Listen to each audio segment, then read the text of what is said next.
So sometimes astrology to me feels like fake news, and specifically Western astrology. So for instance, the other day, a yoga teacher who is studying the Vedic system, yoga philosophy, all of this Indian wisdom tradition, posts that, hey, I'm so excited about the new moon in Virgo. But the sad thing is the moon was not actually in Virgo. That specific new moon was actually in the sign of Leo. Now, I explained in my previous videos. The sign means what is the stars that are in the backdrop of that particular planet. So if somebody says a new moon is in Virgo, they're saying behind where the moon was were the stars of Virgo. But if you asked an astronomer on that very night and they did their calculations or they looked through their telescope, they would observe that the new moon was actually in front of the stars of Leo. So what gives? So it turns out that most Western astrology, when people say this is your rising sign, this is your moon sign, this is even your sun sign, the calculations they use are off by almost 24 degrees of space. So what does that mean, 24 degrees of space? So imagine, again, this is planet Earth, and now this is the Earth. And all the way around the Earth are all these signs, these 12 signs, right? Like I said, around the Earth, you've got 12 zodiac signs, right? And from Earth's perspective, if you went around in a circle all the way around, and you remember this from elementary school math, that is 360 degrees. 360 degrees forms a complete circle, right? And one of the signs, let's say we were talking about this being the sign of Gemini, one of those signs is a 30-degree span of space. And 30 degrees is 1/12, because there's 12 zodiac signs, 1/12 of 360. So a sign is a 30-degree span of space. Now the thing is, the Western astrology system, their calculations are off by 24 degrees, which means they're almost a full sign off. That's why when somebody says, hey, I'm born on June 8th, and I'm a Gemini, the sun was actually 24 degrees earlier. It was actually within Taurus. So that's the fundamental issue. Now the good news is Vedic astrology uses the same math, same calculations as an astronomer would, because Vedic astrology is an observable system. So back, let's say 10,000, 8,000 years ago, the yogis of ancient India, they would sit in their meditation, they would chant their mantras, and at night they would look up into the night sky.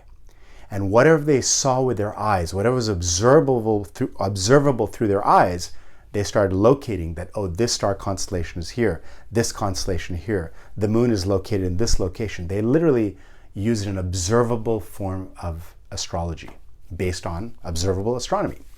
Now what happened over time, and this is again highly contested, right? If you talk to historians, there's been a lot of colonial sort of erasing and revisionism of history. Most Western historians will say that Indian astrology came after the ancient Greeks, after the ancient Babylonians. We can argue back and forth. I don't need to debate that. I know, because from our texts, we have writings and texts that date back thousands of years before any first mention of Western astrology. And we also know that when the Indians, the Indian rishis, the Indian sages, developed the astrology system, as they observed planets in the sky, they picked the beginning of the zodiac to be at a very specific spot. So what they did is they said, here at this location, there's a particular star. And at that star location, we're going to call this the 0 degree point, the beginning of the zodiac. And that is a star that is fixed. It never ever changes. It won't change 5,000 years from now. It won't change 10,000 years from now. It won't change next year. It's fixed. So throughout eternity, throughout history, it's always been the 0 degree point, which is the beginning of Aries. Then you add 30 degrees, and then you come to Taurus. Then you add 30 degrees, and you come to Gemini, and you keep on going that way, right?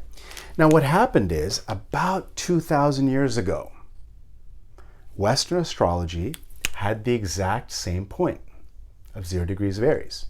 But instead of tying it to this fixed star, instead what they did, they fixed it to when is the sun rising What is the location of the sunrise at the beginning of spring, called the vernal equinox? So the beginning of spring, wherever the sun rises, they pick that as the beginning of the zodiac, 0 degrees.